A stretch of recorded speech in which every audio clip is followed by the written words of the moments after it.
సంగారెడ్డి జిల్లా సదాశివపేటలో గల ఎంఆర్ఎఫ్ కర్మాగారంలో పనిచేస్తున్న సుమారు 350 మంది కార్మికులను విధుల నుంచి తొలగించడంతో కార్మికుల పక్షాన సంగారెడ్డి జిల్లా లేబర్ కమిషనర్ తో సమస్యలను పరిష్కరించి విధుల్లోకి వెంబడే తీసుకోవాలని డిమాండ్ చేస్తూ లేదంటే పెద్ద ఎత్తున ఉద్యమిస్తాం రాజేశ్వరరావు దేశపాండే అన్నారు.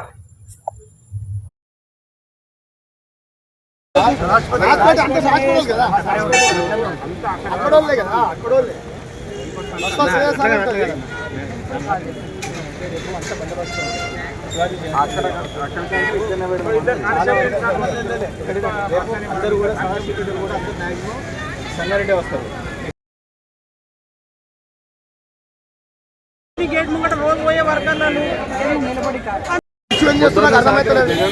అంత ఇష్యూ ఏం చేస్తారు?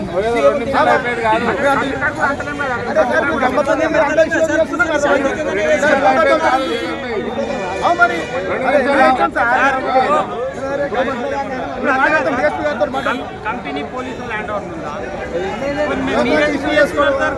కంపెనీ గేట్ ముంగట రోజు పోయే వర్కర్లను నిలబడి అంతే అన్నట్టు పెద్దనా 1 గంటనో 2 గంటలు కాదు 5 గంటల వరకు 5 గంటలు